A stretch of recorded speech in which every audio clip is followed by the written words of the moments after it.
The alien widow stood beside humanity when the stars burned again.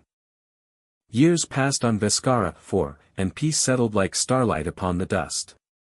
The garden grew, once fragile, now full of green life, sustained by careful hands and quiet hope.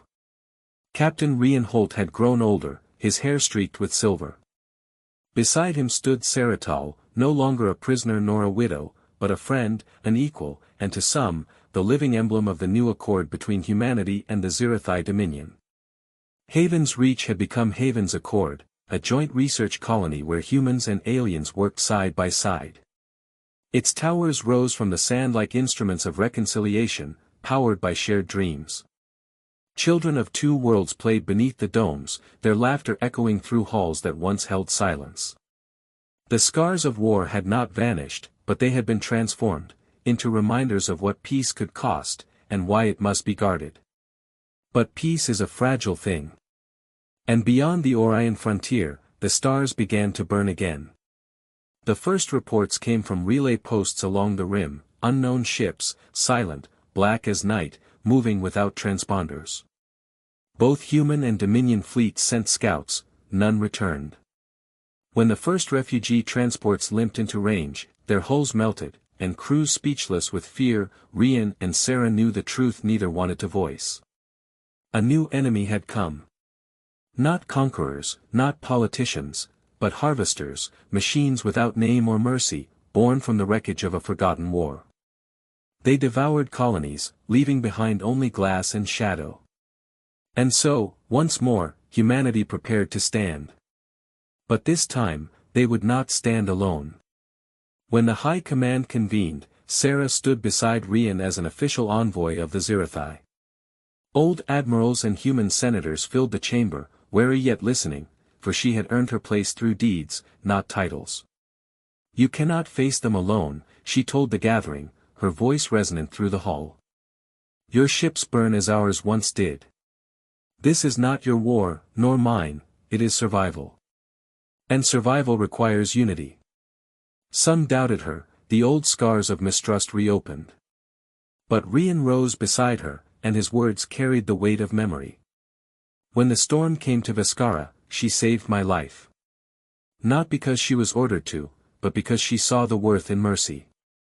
If humanity forgets that lesson now, we do not deserve the peace we built. The chamber fell silent. And for the first time in history, the Dominion and humanity signed a pact not of surrender, but of alliance. Months later, the harvesters arrived. The Dawn Line, a cluster of frontier stations, became the first to fall. Haven's Accord, once a symbol of peace, was now a command center. Rian coordinated evacuation routes while Sarah led a fleet of mixed vessels, human frigates, Zirathai skimmers, and the newly forged joint ships named the Bridges. Her call sign was Vigil. The battle was unlike anything before, blinding arcs of energy, silent ships breaking under the fury of machine minds. Human and alien voices filled the comms, not in fear, but in defiance. Hold the line, Sarah commanded, her voice steady amid the chaos. They expect us to break, show them what unity looks like. When the machines unleashed their final wave, she ordered her ship to interpose itself between the harvesters and the evacuation corridor. Her shields failed. The hull buckled. But the transports escaped. In the command tower, Rian watched the feed disintegrate into static.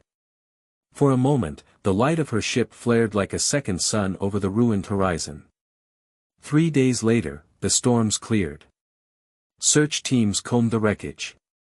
They found survivors, and among them, Sarah, burned but alive, clutching the remains of the ship's flight core. When they brought her back to Haven's Accord, the colony's people, human and Zirathai alike, gathered silently. She was weak, but she walked unaided, her eyes bright with unbroken fire. You've done enough, Rian said softly. Peace was never won by doing enough, she replied.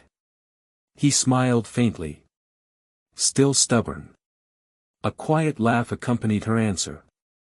Still human. The alliance held.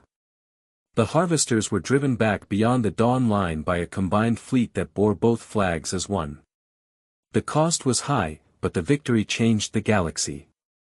Rian's final years were spent recording the histories of the Accord, teaching the next generation what unity had cost and why it mattered. When he passed, peacefully, under the twin suns he had once called foreign, Sarah stood beside his memorial. The inscription bore his words. The stars burn twice, once in war, once in hope. Choose which flame you serve. Sarah placed her hand over the symbol of humanity, then over her own crest. Her voice trembled as she whispered. You taught me to see beyond our worlds. Now, I will keep them both alive. She returned to the stars not as a servant nor an exile, but as a guardian, the Vigil reborn. Decades later, the story of the widow and the captain became legend. Children in both worlds spoke of them not as enemies, but as the first bond, the bridge that turned despair into destiny. And somewhere beyond the edge of charted space, a single transmission still echoes through the relay networks of the Accord. This is Haven's Reach. Where once we were alone, now we stand together. And when the stars burn again, we will not face them in fear.